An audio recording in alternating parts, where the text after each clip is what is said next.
Distractedly in love, this couple enters the room kissing and not even noticing the presence of the policewoman, who is actually the man's wife. They are having a great time and now decide to sit on the sofa, while the woman watches everything. She decides to call her husband, to see how he will react, and although his beloved does not like it very much, he decides to answer the call. But it is impressive what will happen next.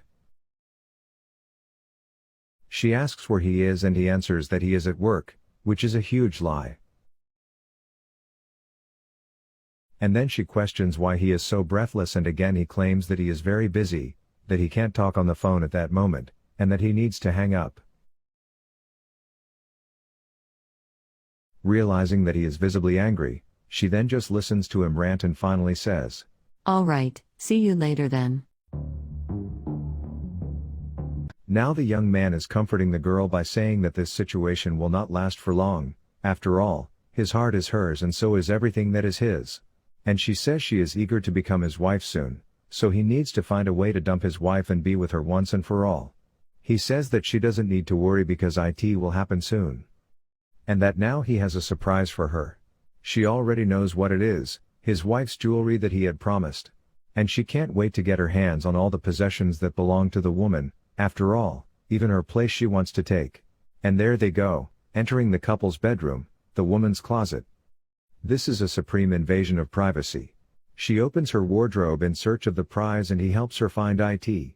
Handing her first some money, which she surprisingly finds little, but he says he has much more where that came from. Then they start talking about the expensive jewelry, which is what, in fact, interests her the most.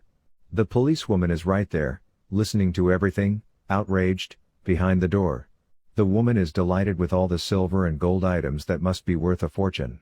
The man, proud of himself, says it's all hers and already orders her to start picking up all the jewels quickly.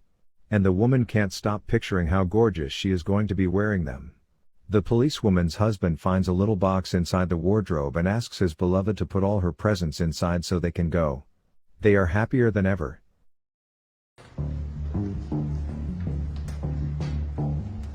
Now standing outside the house, the policewoman picks up her phone to make a call.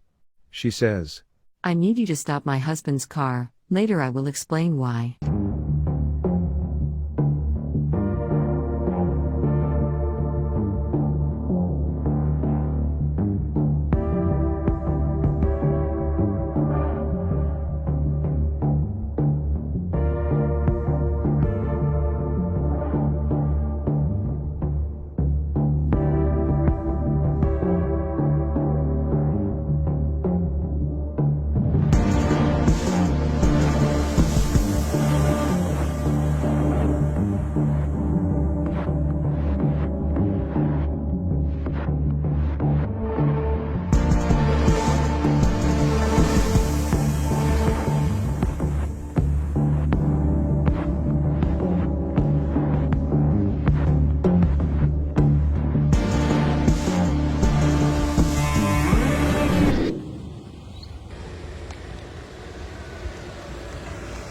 This is the policewoman's friend, WHO, without knowing the reasons, obeyed her friend's orders and stopped the boy's car.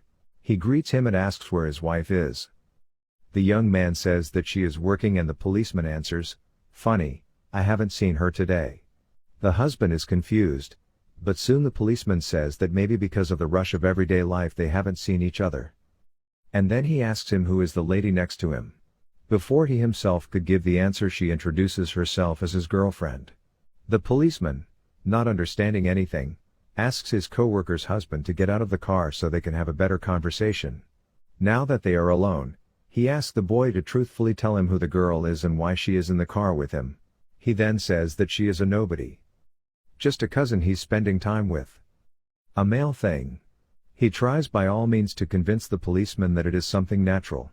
For it is fleeting and it means nothing. Furthermore, he tells the policeman that he can in no way tell his wife about any of this, otherwise, it could damage their marriage. The policeman answers saying that this is a very delicate situation and that the girl needs to get out of the car too. Although it is not what the boy wanted to hear, and he thinks he got into trouble, he just listens to the policeman and goes to do what he asked. And then he goes towards the car, knocks on the window and tells the girl that she also needs to get out of the vehicle. And she clearly was not going to disobey the policeman's order and get out of the car, as requested. As soon as she gets out of the car, the policeman politely asks them to step away from the car, and warns them that he will need to make a short inspection before releasing them. Which clearly makes them nervous, because it doesn't take long for him to find the jewelry box. And it takes even less time for him to open the box and find out what's inside, which leaves him disappointed with the boy. It was his friend's jewels. He confronts the boy about these jewels, about why he was giving them to this girl when they belonged to his wife. And just when we thought he was going to lie, make some excuse or something, what he says is even more impressive. He gets angry and claims that the policeman has nothing to do with it and that it is none of his business. The policeman then tells the man to open the trunk because he wants to inspect there too, and so he does.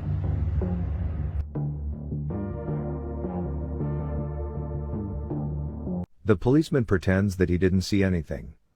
The girl suggests that the man offer the policeman some money to let them go, but the man gets angry saying that it doesn't work with them. And when you least expect it, the wife decides to come out of the trunk and the couple has no idea that she was there the whole time. I guess not even her police friend was expecting her to come out at the time. And she looks at the couple and says, "I don't believe it. You are very shameless and insolent." He doesn't know what to do and asks her what she is doing there. She is extremely angry and slaps him, which leaves the lover moved and the boy shaken. He is in pain. She is sorry for him. But the policewoman just doesn't care. She wants to know where her money and her jewelry are. And she wants them right now, claiming that she was in the house and already knows everything that happened, so they don't even have to try to lie because she saw everything with her own eyes. The girl does not hesitate and returns the money, and the boy does not know how to react when he hears that he will be arrested.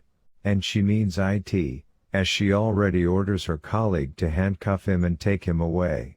Meanwhile, she calls the girl and tells her that she is an accomplice and therefore she will also be taken into custody.